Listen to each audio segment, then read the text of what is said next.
and welcome into the 10th episode of the Out of Bounds podcast. Wow, this thing has grown quickly. This is the Out of Bounds podcast, as I mentioned, presented by the Penn IUP Student Voice since 1926. I am your host, Josh Carney, joined in studio by Mike Gosnell and Pat Damp. Fellas, how are you? I'm good. It's trade deadline season in the NHL. It's like a Christmas day for NHL fans. Yep. Can't disagree with them. Best time of year. Get to that and free agency. Yeah. Would it be Christmas in March? That doesn't sound right, guys. No, it doesn't. That's why we just call it the trade deadline. NHL has two Christmases, I guess. Yeah. It works. To a lesser extent for this one. But we're not going to talk about the NHL first. We are talking hockey for this entire podcast, but we're going to focus on the Olympics. It wrapped up Sunday morning at 7 a.m. I was not up for the live game. I was up for the rerun. But everyone, I'm sure, knows that Canada won 3-0 over Sweden. But, guys, before we get to that gold medal game, the last podcast we mentioned the semifinal games, Finland-Sweden. I picked Finland. I was wrong. Sweden won that game 2-1. Goals by Erik Karlsson and I can't recall the other one. It was Alfie. Might have been Alfie. It may have been. I didn't catch that game. It was Ole Jokinen. It was a soft goal given up by Henrik Lundqvist. But Sweden held on. I believe they scored both goals in the first period. They were up 2-1 at the end of one, and they held on and just grinded it out. But again, Finland, I'm still thoroughly impressed by them. We'll get to that in a second. In the other semifinal game, Canada beat the United States 1-0 in a game that had me tearing my hair out. I did get a haircut, so it could have been even worse. I would have had spots everywhere from hair being pulled out. But Dan Bylsma in the U.S. team couldn't get anything going. Patrick Kane, Zach Parise didn't show up at all, in a sense, in the Olympics. I know Parise scored one goal. Kane, I don't think Kane scored, did he? Nope. I don't think so. Pretty sure he did not. This is down the line, but does he make the 2018 team if they go? He's going to be a superstar in NHL regardless. He's going to score you 30, 40 goals. I just don't see how he doesn't. He's too talented of a player. Yeah, Mike's absolutely right. 4 years from now, you got to figure he's right, or Patrick Kane's right where he is. I mean, maybe lose a little bit, but the guy's a superstar. He's a game changer. Someone that, honestly, I think eclipses a player we talked about back when we did our original preview. He eclipses a guy like Bobby Ryan. He got himself to the point of cannot cut, almost. You know something that really irritated me? After this USA-Canada game, I was on social media, and I saw some people tweeting out that Bobby Ryan should have made the team. He would have helped against Canada. No. Yeah. If for anything else, Bobby Ryan's a goal scorer. For anything else, they didn't score goals against Canada. Don't you think Bobby Ryan could have helped in that situation? No, because no one on the United States team could get to the net. They did everything along the wall. They couldn't get to the center of the ice. They couldn't carry the puck into the offensive zone. Bobby Ryan's not the type of player that's going to go 1-on-5. He can. He can. He probably will sometimes, but he wasn't going to get it done against Canada himself. But one of the other things you have to look at, too, from that U.S.-Canada game that was thoroughly impressive, at least to me, was how well Canada played defensively more than anything. I mean, me and you talked pre-show a little bit about it, but Canada's defense was incredibly impressive because if you look at it, especially us in here, all tournament long talked about we can't wait for Canada's offense to get going. Canada's offense is going to get going. We never talked about their defense, and their defense was stellar. They had not trailed at all in those Olympics. Canada never played from behind throughout the entire Olympic tournament. That's pretty impressive. And I know my predictions, I didn't even have Canada medaling because I thought that they had looked so bad, in a sense, offensively. Oh, that's why I didn't have them medaling, because they almost lost to a Latvian team that had nobody besides Zegmas Girgensson. Darzinch, who's the third leading point getter or goal getter in the Olympics. Darzinch, goal scorer, third. Yeah, tied for third. And Ozelinch from the back end. Yeah, and for how bad they looked against Latvia, I thought there's no way this team is going to win a gold medal. I mean, they were getting beat by an inexperienced team. Granted, Ted Nolan is one hell of a coach. Can we agree on that? Oh, absolutely. I mean, come on. And look what he's doing with the Buffalo Sabres. We'll talk about that later, but I didn't think there was a chance that Canada was going to, get a gold. They beat the United States 1-0, and their defense is riding high, and you just thought at some point this offense is going to click. And guys, the gold medal game, they bust out for 3 goals against the best goalie in the world, arguably. I don't want to say that's a fact. I think he's the best goalie in the world. But they bust out for 3 goals. They shut down Sweden, who has a pretty good offense. Sidney Crosby and Chris Kunitz show up. Kunitz, to me, solidified his place on the Canadian roster in the last 2 games that he played. He could have had 4 goals. I mean, he ran into some stellar goaltending. But Crosby showed up in the big game. Kunitz showed up in the big game. Canada deserved it. Canada was that team that people, in a sense, were like, they're not playing up to their ability. There's no way. Prove them wrong. Well, yeah, in hindsight's 2020 here because, we now know the results. We watched the whole tournament. Everything's in the books now. If you watch the timeline of Canada's progression, with the exception of maybe the Latvia game, they got better and better each game. I feel like the U.S. kind of rocketed out of the chute, and then they kind of trailed off as the tournament continued. And the trends they crossed paths, and one team trended upward as the tournament continued. One team trended downward. And now looking back, we know which team is which. And really, if you look at it from the United States and the Canada who they faced, sure, Canada faced lesser in competition. That's not a discredit to Finland. But the United States just hit teams that were on the downside. Slovakia really, they didn't show up for their game. Russia, undisciplined, thanks to Alexander Radulov, that killed them. And Slovenia is not. It's Slovenia, but they were the Cinderella, sort of. But the United States put up 5 on them, shut them out. But it's if they added another goal scorer, who knows what would have happened. I just think it's a combination of everything. The coaching, Dan Bowser couldn't make the adjustments with Canada or Finland because they didn't show up for Finland. I don't put that on Dan Bylsma. I'm not putting it on Dan Bowser. I'm putting it on everybody. Everybody's accountable. And I read this on Twitter the other day, and I have to kind of agree with it. To me, the gold medal game or the bronze medal game is a bit of it's what's the point? I mean, you're not playing for the biggest 2 prizes.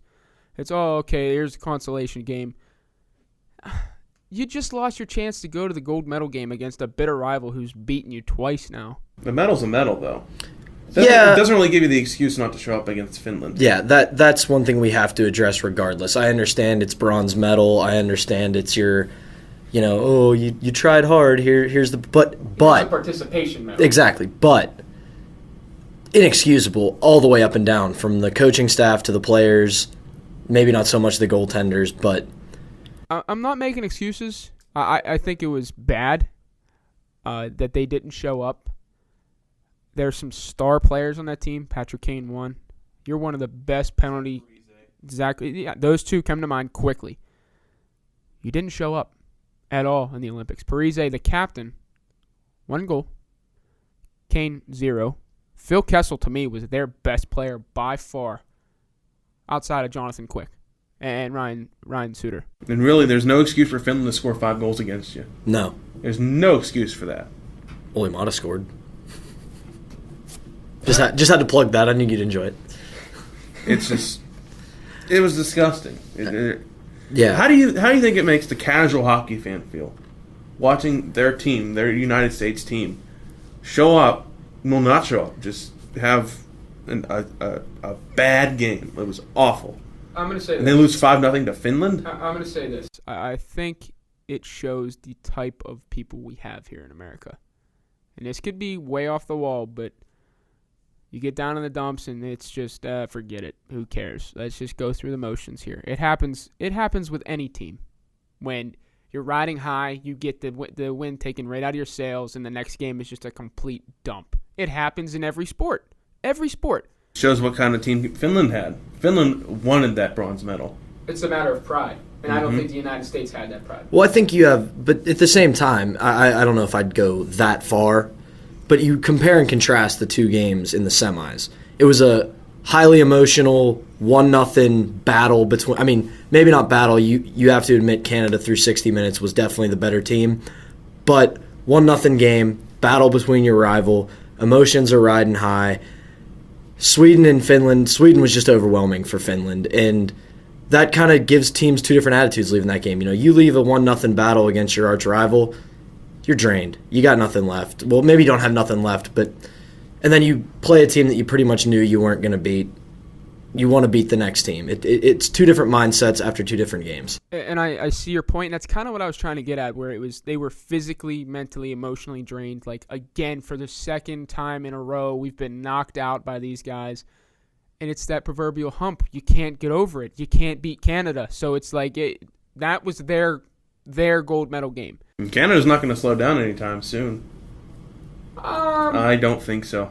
No. Goaltending will probably regress a little bit, but Not even that much. not that much. Goaltending. Obviously, they're still going to have Sidney Crosby. I mean, This will be healthy. don't Knock on wood. Don't remind me. Taves, Tavares, the list goes on and on and on. I think the United States will get better down the line. You're going to have a guy like Seth Jones join the team next Olympics if they let NHLers go. Yeah, I mean, it's not the end of the world for the United States. It's not, but they really have to find a way to counter the Canadians, whether it be adopting new philosophies or just picking teams differently, but they have to find a way to adapt to the way the Canadians play against them. It all depends on how Canada does, because Steve Yzerman stepped down as the executive director of Team Canada, so they'll have to. I did remember seeing that. That'll be interesting to see who steps into that role and builds the team. You have to take a page out of Yzerman's playbook, don't you? I mean, they've won back-to-back gold medals. Steve Yzerman, he knows what he's doing. He has Tampa Bay in the right direction. He got Team Canada in the right direction. And they won the gold without their second best player, which. Who are you talking about? Steven Stamkos. Oh, Steven Stamkos. I thought about Tavares. No, Stamkos is, to me, he's the only rival to Ovechkin right now when it comes to pure goal scorer. And you take that off.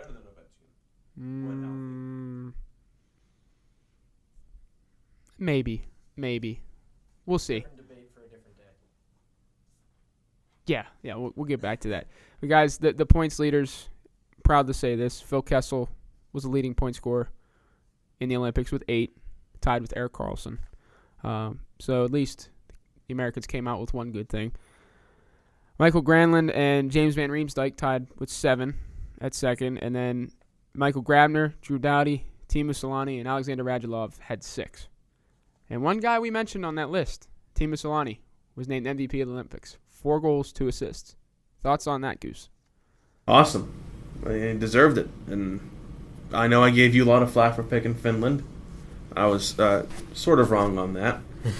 But it's awesome for Teemu. I mean, he's one of the players that I grew up watching in Anaheim when I was a little kid, and when he went to San Jose and Colorado and still bounced around from there. He's one of really the players that I look to as the player that got me interested in hockey besides Jaromir Jagr. Teemu's going to be a first ballot Hall of Famer. They're not going to wait to put him in either. He deserves it. Had the best rookie season ever with Winnipeg, 76 goals. Which back then was no problem. But it's great to see a guy that's 42 years old that can prove that he can still play with the young guys, especially on big ice surfaces. But I'm very, very happy for Teemu, and he deserved it. There's no other player that deserved it. Yeah, Teemu had an incredible tournament. Like Mike said, you know, he proved once again that he hasn't lost a step, even in his age. And, you know, what an Olympic leader of all time in points. And Finland, or the entire Olympics. I think it's All time? Olympics, period. He's played in 4? Or is it 6? It's got to be at least 6. It's got to be at least 4. I know he was up around 50 points, which I think that's lead all the time. And it's been well documented that this is basically it for him everywhere. So, classy move by the Olympics to name him MVP. And it wasn't like it was undeserved. It wasn't a name-only MVP. He earned that distinction, and I don't think anybody's going to argue that he deserved it. he locked it up in the bronze medal game against the United States. They beat the United States 5-0, as we mentioned. Just thoroughly dominated them, and he looked like the fastest player on the ice by far. I mean, he looked like he was 25 again, which was incredible to me, and I had a lot of fun watching that. I mean, Timo's the Finnish Flash. He's one of the greatest players of all time, in my opinion, one of my favorite players of all time. Just the way he moves around. And there's something iconic about him wearing that number 8. I mean, it's that simple. I know he broke in, he wore 13, which is also a good number, but him flying around wearing 8 and scoring goals, wearing the old school helmet too. I mean, he hasn't changed. Jofa bucket. He's fantastic, and I'm happy for him.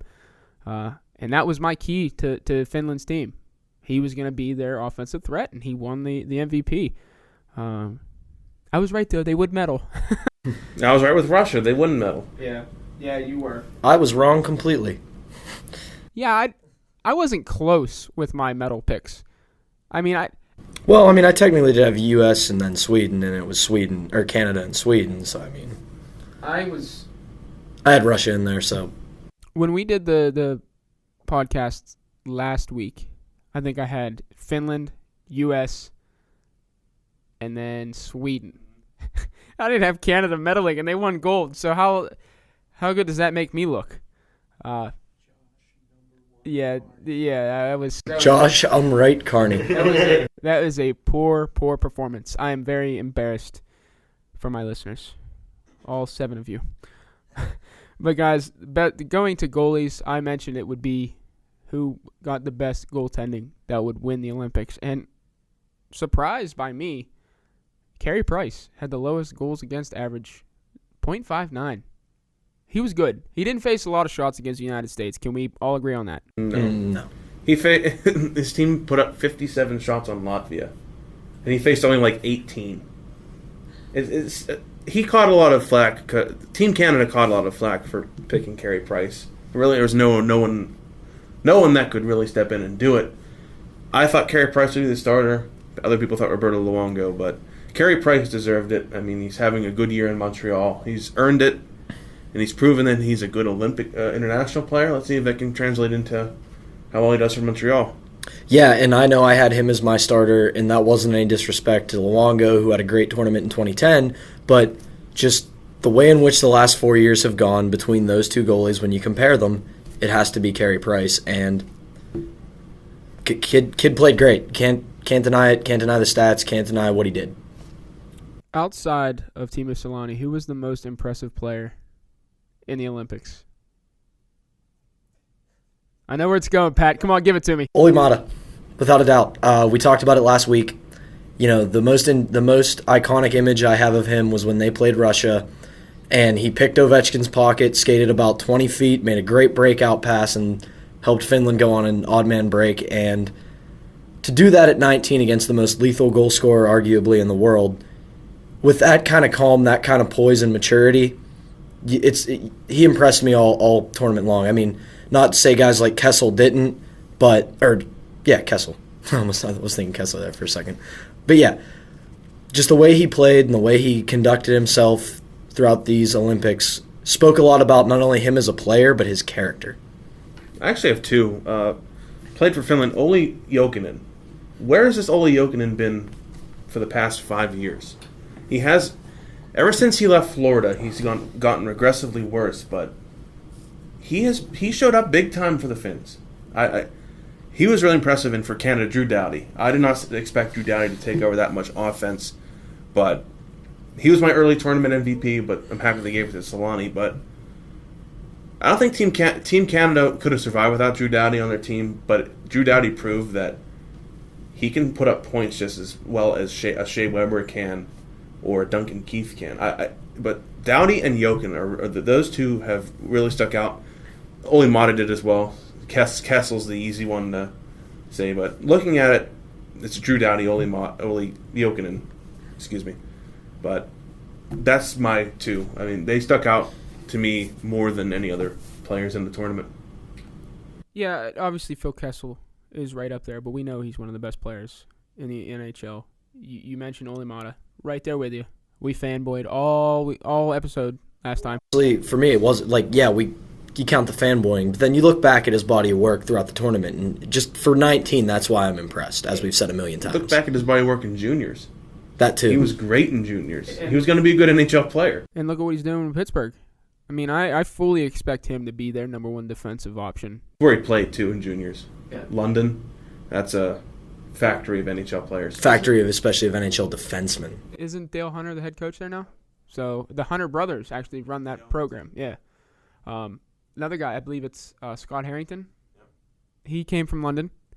Dan Girardi came from London. Corey Perry came from London. Patrick Kane came from London. There's another NHL prospect that's playing defense there. He played yes. London is great when it comes to developing hockey players, especially defensemen. Phil Kessel, Olli Maatta, as I mentioned, my two. But another guy that really, really, really stuck out to me was Michael Granlund of Finland. I mean, he plays for Minnesota, I believe. Yes, he had 7 points. Not getting a whole lot of attention from Minnesota. Not really. He's not putting up the numbers in Minnesota like they thought he would. But is he really getting the opportunity? He is. I think their focus is on Parise, Pominville, Suter. They have Charlie Coyle, so Granlund might get lost in the depth chart, unfortunately. I was also impressed with James Van Riemsdyk. I know he's always been a great player, but him and Phil Kessel together are just deadly. And that leads us into NHL talk, the top storylines to focus on the rest of the season, which it kicks off, we said, Tuesday night. So we're filming this on Monday, so by the time you listen to this, there will be a hockey game that night. Recording, filming, I'm stuck in the whole TV thing. He's across all channels now. TV, radio, everywhere. Print. Everywhere. I don't know what's up and what's down. Okay? It's middle of the semester. It just, whatever. Anyway. Yeah. As our producer, Adam Clapp, acts like he's going to be on VHS, see? Anyway. Top storylines looking ahead in the NHL. My number one, and I mentioned Phil Kessel and James Van Riemsdyk. Can Toronto turn it around and fulfill their potential and be a threat come playoff time? They have everything. Outside of maybe goaltending, I'm still not sold on Reimer and Bernier. Not yet. I think they're good together, but they don't have a solid one. And that's my problem. Defense, kind of iffy. I believe they're trying to trade Gardner. It would take a lot to move Jake Gardner. There was talk of them moving Kadri, but I don't see them moving Kadri. I think he's too important. But their defense, aside from Phaneuf, Gardner, Morgan Riley. Riley, oh, that's Ryan O'Reilly. Same thing. Gunnarson's good. Their offense is their bread and butter. That's really what they win games with, is their offense. They're definitely, I think, gonna need, when we get to what I'm sure we're gonna talk about here in a minute, the deadline. They're gonna have to upgrade on D, and they're gonna have to eventually. Randy Carlyle is gonna eventually have to step up and tell one of these two goaltenders, one of you has to be number one moving forward into the playoffs.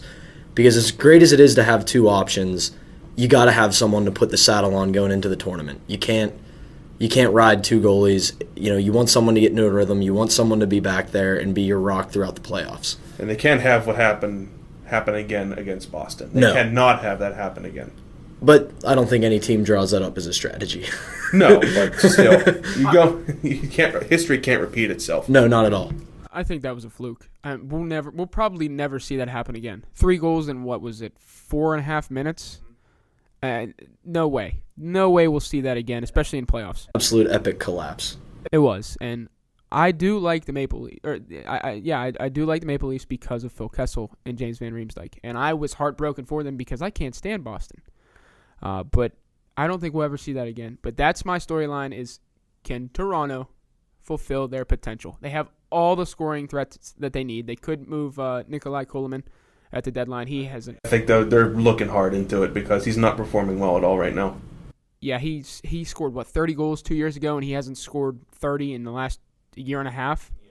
He's got to go. Add Olympics too, so he didn't do anything with Russia. Goose, what's your storyline moving forward? Go a little bit close to the heart here, and it's call me biased or I don't know, but it's, Homer? Yeah, we're allowed to have that. It's here. gonna to me, I think the most intriguing one is what the Rangers will do with Ryan Callahan and Dan Girardi, and if they do choose to move them, how they perform moving forward, because they just lost Matt Zuccarello to a broken hand. Now he's going to be out for 3 to 4 weeks, and you got your captain basically almost guaranteed to be moved. You don't know if one of your best defensemen is going to be moved, and they're not in a position to really buy or sell. They're right in the thick of things as far as playoffs. They're out of it for first place in the Metro. You're saying they're not in the position to buy or sell because they can't buy because they're close to the cap, correct, for next season? They can't take on a massive contract because they still have Zuccarello to re-sign, Kreider to re-sign, Strallman to re-sign, Boyle to re-sign. Do you re-sign Boyle? No. Strallman? I think they trade Boyle at the trade deadline. I think he's to throw in with a Girardi type. You re-sign Strallman, you re-sign Kreider, obviously, and you re-sign Zook. But do you risk overpaying Zuccarello? Could this be a one-year fluke? That's my fear. He had a good Olympics in 2010, and that's how he got the NHL contract. He's shown that he can play in the NHL consistently. I don't think he asks for $4 million. I think he asked for maybe 2.5. I would give him 2.5 or 3. Even you could convince me for 3. See, I it thought all depends on the term in the contract. I thought he would ask for maybe 3 years, $9 million, and I'd say deal. I mean, because he's on pace for 30 this year. Yeah. Well, he has an injury now. Well, yeah, he's at what, 19 goals, 19, 17? I know he's over 15. I think he's at 20. He's at 18. He leads the team in points with 43. So 18 goals. Mm-hmm. He could still score 30. He's only going to miss 2 weeks because he missed the 2 weeks in the Olympics. Because the hand injury happened early, which is good for Rangers fans. Yes. But he'll be back. But you're interested to see what the Rangers do. Yep. We'll come back to them when we get to the trade talks. I know you have a guy close to your heart that could be moved. I'm assuming you're still going to be a fan of him no matter where he goes. Yeah, that's safe to assume, unless when he plays New York. Yeah. Pat, what's your top storyline? Same as Goose, Homer here, but the Penguins. They're my big storyline, period, because there's a lot going on there right now. First and foremost, injuries as per usual. They lose Paul Martin for about a month with a hand injury. Chris Letang, the big news broke that he had a stroke, and that's going to end his season. They're not going to see him again. The trade deadline coming up is a big storyline for them because I'm one of many people who believe their bottom 6 is garbage. I mean, I'm not saying I don't like the guys, but their bottom 6 is very, very questionable outside of maybe Brandon Sutter. They need a proven guy. Yeah. They need a proven third or fourth liner. You don't like Craig Adams? I like Craig Adams as a penalty killer, but it's really about as much as I can go with him. But for what he does well. I will say this, though. As much as I don't like Matt Cook, he solidified that bottom 6. Losing him was hurt. Huge loss. Because you lose a lot of grit, and you lose a guy that can, get under a lot of good opponents' skin. The other thing that I saw today on Twitter, which is my final thing for the Penguins, is Sidney Crosby and Dan Bylsma. Crosby because, one, in 2010 when they won the gold in Vancouver, Crosby picked up his pace of scoring that season and put up 31 points in 20 games. If he does that same exact pace this year, he'll have 109 points and most likely win the scoring title. Bylsma, one of the most polarized characters coming out of the Olympics with the Team USA fiasco, and rightfully so. He deserves some criticism. Not all. Yeah, but I want to see how he responds going to the NHL season. I think if they make another deep run, because one thing I stand by and always say is, along with skill and a good team, you need a lot of luck to win a Stanley Cup. And, real quick, if we go looking at the Boston series last year, they don't hit a couple posts here or there. Tuukka Rask doesn't make a couple big saves. Could be a completely different series. But I want to see how Bylsma responds and reacts the rest of the way out coaching the Penguins in the NHL after what happened in Sochi. Yeah, that, to me, that's a big storyline, too. I can't blame everything on Bylsma. I think some of his best players just decided to not show up in that bronze medal game. I think that score was a bit more overblown. Like, oh my goodness, they lost 5-0 to Finland. I don't think it was a 5-0 game. I mean, It was more like a 2-0 Yeah, game. and Dan Bylsma doesn't make Patrick Kane miss on 2 penalty shots. no, he doesn't. I mean, granted, blame, like Goose said earlier, blame's all around. You know, some lands on Bylsma's shoulders, some lands on the selection committee's shoulders, some lands on the players' shoulders. There's a lot of blame to go around for Team USA and the way these Olympics went. Yeah, man. I hope Danny B comes out and he gets back to how he coached his rookie year. I mean, he was on top of his guys and had his system working. You get lax, though, you have to get lax. I mean, you can't. He had something to prove, though. Taking over for a successful coach like Michel Therrien, he had something to prove, and he won the Stanley Cup. Well, the one thing that's telling to me, too, with Dan Bylsma, and I understand hockey's not a likability contest. You know, it's not about how well liked you are. But you can just tell, especially today, there were a lot of quotes. There was an article in the Tribune Review by Josh Yohe about how his players in Pittsburgh have his back. You can always tell how people feel, how teams feel about a coach, and if their message is being received, and if they're still getting that message through. And Danny Bylsma really is, because you can tell. It's pretty easy to tell what's genuine and what's not. You could tell when Michel Therrien was on his way out in Pittsburgh because the players were not responding. They didn't care. They didn't want to listen to his system anymore. You listen to the way the players talk in Pittsburgh, they still listen to Danny, they still play his system. It all depends on how Marc-Andre Fleury does in the playoffs. It really does. That is the lone thing I'm judging the Penguins on, is how good their goaltending is. That was actually the one thing I forgot to bring up.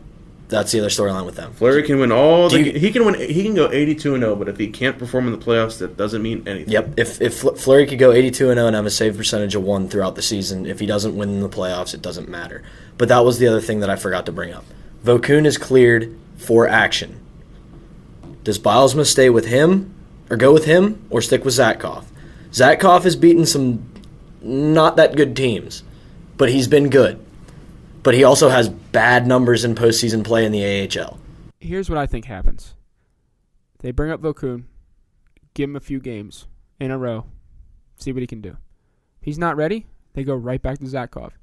I'd put him in. I'd send him down to Wilkes-Barre for conditioning. Vokun? I'm sure they will. You can't throw him in an NHL game right away. 5-game conditioning stint. Put him in for 5 games, see how he does. And honestly, you know, you can't deny Vokun right off just because he stepped in beautifully last season in the playoffs. When they had just a bad meltdown all around as a team, but Fleury's was the most outstanding. It was a disaster against New York. Absolutely disastrous. And Vokun stepped in, brought that veteran calm cool, and put that team right back on track. Yeah, I tend to try and forget what happened against the Islanders in the first round. I kind of have that out of my mind.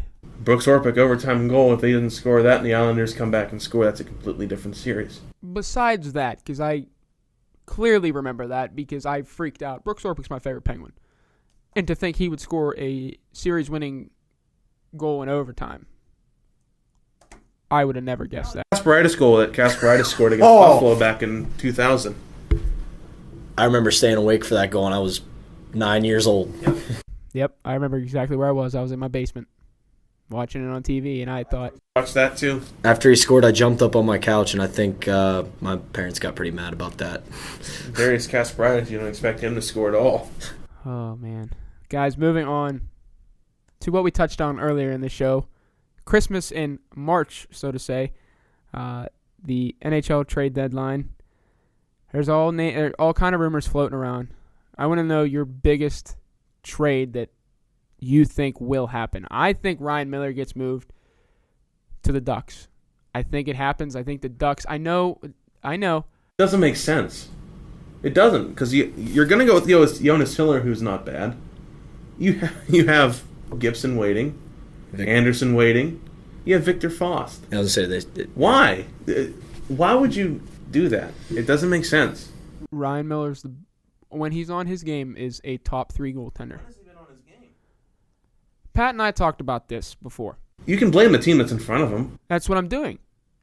When he played in 2010, when he played with the United States, on fire. He was the best goalie he was best goalie in the world at that point. Because he had legitimate NHL talent in front of him. You look at that Buffalo team. AHL talent at best. Oh, yeah. Tyler Myers, to me, he needs a serious veteran guy next to him. Almost how gone. They don't put Tolinder with Myers anymore. Yeah, they put Tolinder with Pissick, I believe. Which. Why? I think they need to move Tyler Myers. Get what you can. That contract looks bad. Yeah. I think. Anyway. Well, he's looked bad, but that's beside the point. Yeah. He's a softie. He's a softie. 6'8", and he doesn't play physical. He's 6'8", and he plays like he should be my height. Yeah, and the times that he does play physical, he gets penalized or suspended. Suspended earlier in the year for a high hit on a guy who was 6 foot and Myers is 6'8". I mean, all right, you're talking about biggest deal. What's yours? To me, is Ryan Miller? Is that they want to move him before the trade deadline? Yeah, to me, I think it's Ryan Miller for a guy like one. It has to be one of the goaltending prospects. I would go after John Gibson or Anderson. I was going to say Frederik Anderson. I think he's going to be the guy they're willing to move. I think they move Anderson, a pick, and Emerson Edom. Because they have two first rounders this year. Honestly, I wouldn't blame Buffalo for asking for both first round picks. But Anaheim would only do that if they have a guarantee from Miller that he will re-sign there, which I think they could get him to do because looking at that roster, they're legitimate Stanley Cup contenders for the next 5-6 years. Even minus Teemu Stone, they're legit. Oh, anytime you have Corey Perry, I mean... Ryan Getzlaf, yeah. Hampus Lindholm, Lucas Spiza. And a great goaltending core and a defense that plays well as a unit. And a good coach. Bruce Boudreau's a good coach. And as much as I hate to say that, he's a damn good coach. He's a good coach. He just doesn't know how to use anything other than the F word. They don't have a guy like Alex Ovechkin who will take over teams. He's a coach killer. Why do you think Dale Hunter left? He didn't want to be around Alex Ovechkin. He went back to London, and he's making lots of money doing what he does with the London Knights. And getting back to the Miller deal, I think with that, if they get him, they move Jonas Hiller. In the offseason? No. At the deadline? At the deadline. To who? A team like maybe St. Louis or a team in the East. I mean... if that happens, Washington better be calling Anaheim because they need a goalie. Yeah, I would like to see Ryan Miller play in Anaheim. I'm scared of the Ducks. Rightfully so. Everybody should be. I mean, they're one of the best teams, if not the best, in the NHL right now. And that leads me to you, Goose. What's your biggest move you think will happen? Well, the biggest one I think everybody's looking at is Thomas Vanek. He's a guaranteed. He doesn't want to be on Long Island. He's going to go. Where? I think Vancouver. I think Vancouver steps up. They have the pieces to move. I think New York will be looking for prospects. They have some decent prospects in the system. I think Vancouver steps up. But another team I think could really fit in is Phoenix. I think if they can give the pieces up, because I think they have some decent pieces, like Brandon Gormley's waiting in their system. They can move a guy like Mikhail Bodker, maybe a guy like Antoine Vermette. It all depends what the Islanders are asking. I don't quite know what they're asking. What does Vancouver give up for Vanek? Well, if I'm Vancouver, I go after Bo. If I'm New York, I go after Bo Horvat, their first round pick from this year. I go after, or better one, Hunter Shinkaruk, one of their prospects who could be a 30 to 40 goal scorer in the NHL. I go after maybe a guy like a Yannick Hansen and a defenseman, maybe a Chris Tanev. You don't obviously don't go get rid of all three. You go maybe Shinkaruk, Hansen in the first for Thomas Vanek. Let me ask you this, and I could be wrong. This may be a different sport. Can you move your first pick that same year, that same draft class? Isn't there a restriction that you can't deal him? Like, you can't deal, like, if they move Shinkaruk, who was their draft pick this year from last draft, they can move him. Yeah, you can trade him. You're free to trade. You can trade anybody you want. Okay. I remember hearing something that you can't. So that's why I was questioning about Horvat. Bo Horvat. So that's the deal. I think Callahan's another one. So for me, I originally had it as I thought the Penguins were going to move Chris Letang because I thought with the emergence of Oli Mata and Matt Niskanen and all the defensive prospects they have, I thought he was ripe to be moved, and because they needed to upgrade on bottom six and maybe get another winger for Crosby with the loss of Dupuis. That said, though, I think now this kind of puts Simon Dupre on the block because I've honestly gotten the feeling that they don't like Dupre as much as they don't. He's in a doghouse. Here's what I heard. The front office loves him. Danny B, Tony Granato, Jacques Martin can't stand him because he doesn't fit the system. He doesn't want to follow the system. He seems to be a guy that wants to carry the puck up himself, set things up. Sounds familiar. Well, and I've also heard that he has some attitude problems. Yep, that's exactly what I heard. I heard when he first came in, his first rookie camp, he came in with the mentality of, I'm going to make this team. I'm better than everybody, and he laid an egg, and that kind of set him back. But I think he's ripe to be moved because they have a lot of guys coming down the pipeline. Harrington, Pouliot, Samuelson, all those guys are ready to. They're either just about NHL ready or very close. And I just think with the way Dupre plays, what he still has to be, what he can still become, I think that's going to be the guy they dangle out there. They could probably dangle Bo Bennett. I don't think they can because of his injury history. That's true, but and they still believe in him. They believe that he could be a top six. That's not what they're looking for. They're looking for a skilled guy that's gonna. You mean a guy that they think had so much promise? Yeah. And then, no, I think Bo Bennett's a little bit better. I think maybe he might fall off a little bit and become more of a top 9 than a top 6, but he has to find a way to get stronger and become better maintained because he's just starting to get that reputation of a guy that if he gets stuck in a strong wind, he's going to break a bone. They saw the potential he had all put together in that Islanders series. I remember the time he carried the puck down the right wing and just... That was the first goal of the series. Yeah, just an absolute snipe job on Nabokov, and they said, whoa. He shows flashes of it, and that was the thing. Like, he shows flashes of it, Eric Tangradi didn't. That's true. They drank the Kool-Aid on Tangradi, and he was not that good. You know what, though? They won that trade a million times over because they got rid of Ryan Whitney, and where is Whitney now? Is he? I think he's on waivers. He's either on waivers, but the last Florida. I think he was with Florida the last time, or because I know he was with Edmonton last. Yeah, I was gonna say the last time I spotted him was Edmonton. But I know we're going over here, but you and I talk about Ryan Callahan trade a lot. Where do you? He's gonna get moved, but where do you think he goes? There's two teams, and they're both out west. I think St. Louis and Nashville would be the two best fits for him. He'd be instantly a top-line player for Nashville. He'd be their best two-way player in a sense. You could even put him with Philippe Forsberg and let him mentor him. I think Nashville would have the capability to bring Callahan back. I think St. Louis has the pieces to move to get him. I think St. Louis is the only contender out west that can touch Anaheim in a sense besides maybe Minnesota. But we'll see. I don't want him ending up in the East somewhere. And there's a deal that you and I were talking about before, Pat. We filled you in on this. Martin St. Louis for Ryan Callahan. Just that does nothing good for the New York Rangers. Yeah, no. If that's a deal, then Tampa Bay comes out the big winner on that, and New York comes out a loser. I want to see St. Louis go somewhere where he has a legit chance to win a cup, though. Well, I think they're looking to. What? He's already won a cup with LeCavalier, Andrew Truck in Tampa Bay. It seems kind of childish to me to come out with a trade request before the Olympics. When your team's contending, they're a contending team in the East. Are they a legit contending team? I think they are. Yeah.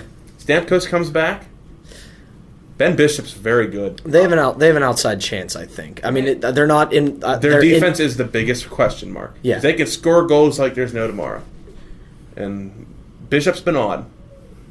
Personally, I think he should have been chosen over Jimmy Howard to represent the United States. It doesn't matter. It doesn't matter anyway. Never saw time. And I think though, not to discount what Tampa has or what they could do, but a lot of things have to go right for them to be a legitimate contender. In terms of injuries and teams just falling off the face of the earth.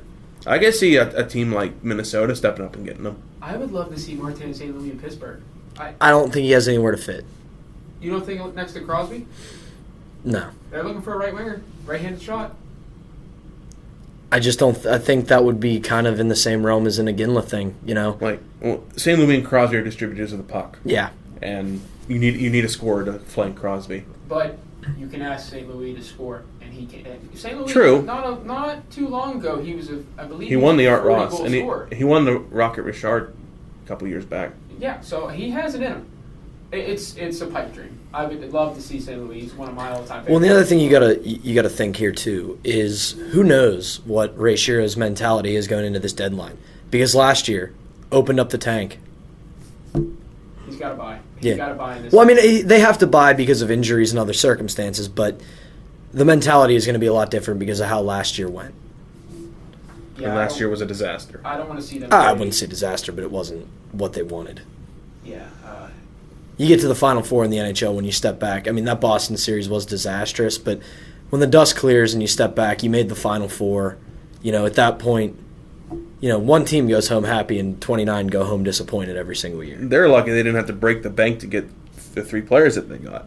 Yeah, and it was a culmination of a lot of things coming together in the right way, but, you know. I think they broke the bank on For Morrow. And But who knows how good Joe Moore is going to be? And that could come back to bite them in the butt because they gave away Joe Morrow for a guy they knew they weren't going to bring back. And all of a sudden, Dallas, in the trade of the offseason, Got Tyler Seguin. gets Tyler Seguin and Rich Pepperly. Boston got Joe Morrow. And now Boston has Joe Morrow. You got Iginla for chicken feed. Yeah, just about everything except for Morrow. That was a loss. They did the right thing. They did the right things for everybody except Morrow. They went to teams they knew didn't have a chance to get guys that were looking to get out. Yeah. So, the NHL trade deadline, March 3rd? March 5th. March 5th at 3 o'clock. 3 o'clock p.m. We will Tune to have, TSN because ESPN doesn't care. Yeah, TSN, CBC, Twitter. Follow Bob McKenzie, Darren. Gord Miller, Darren Dreger, Scott Collins. him too. Here- Someone else I'm forgetting. James Duffy. Yeah, here's your trade deadline rules if you're on Twitter. Make sure they're verified. Make sure they're on an outlet that cares about hockey. And just, all in all, look for double confirmation. Because there's going to be a lot of parody accounts. There are going to be a lot of rumors. Make sure you got the verified people. Make sure they're TSN, CBC, RDS. If you can read French. Yeah, That's well, what RDS most RDS guys do both English Yes. and French. And just make sure that... Rogers Sportsnet. Yeah. All Canadian. Don't Yeah. go any American Yeah. outlets. So, you know... At all. Not ESPN. And Stay for away. the love of God, if you see the Twitter handle Hockey Insider, block him. He's been wrong every year. Yeah, don't fall for that trick. I believe last year he said something. Oh, what for the Penguins? I can't remember exactly who they were supposed to get, but I was like, He was the guy who said that Parise and Yeah. Suter were coming to Pittsburgh. Confirmed, done deal. Yep. Yeah, saw that on that. But yeah, those are the best people to follow, the best outlets to look for. Yeah. TSN Sports Center does a free live stream on their website of their trade deadline coverage, which is all day. So a lot of good places to go, a lot of options if you really got the time to follow it. Wish I was in Canada. Absolutely. You damn aspiring Canadian. I smite you today. Guys, that's going to do it for the 10th episode of the Out of Bounds podcast. Pat, One last thing. Go ahead. Friday night, like I said last week, 8:45, Harmarville, PA, the home of the University of Pittsburgh ice hockey team. IUP Division II men's ice hockey will be taking on the Cincinnati Bearcats in the first round of the Tri-State Collegiate Hockey League playoffs. If you got the time, it's only about a 45-minute drive. We'd like to see some support if you guys can make it. I expect a hat trick from you, Pat. I'm a third liner. Don't get your hopes up. I'm expecting a hat trick. I'm expecting a shorthanded goal, even strength, and an empty net. Okay, make it happen. I'm not Mario Lemieux, Carney. All right, guys. Now that will officially do it for the 10th episode of the Out of Bounds podcast. Go ahead and give us a follow on Twitter at the OOBP.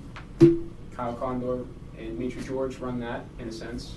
Pat, I believe you'll be helping out as well. All right. Adam Clapp over here is throwing me off. But for Mike Gosnell and Pat Damp and assistant producer Adam Clapp, I'm your host, Josh Carney, signing out. All right, see ya! What's going on, everybody? It's Kyle Condor, just letting you know the Out of Bounds podcast is brought to you by the Penn, IUP Student Voice, with music provided by Beats by the Passion, High Five. Don't forget to holler at your boys on Twitter at VOOBP, and you can also check out our podcast at thepenn.org or on iTunes.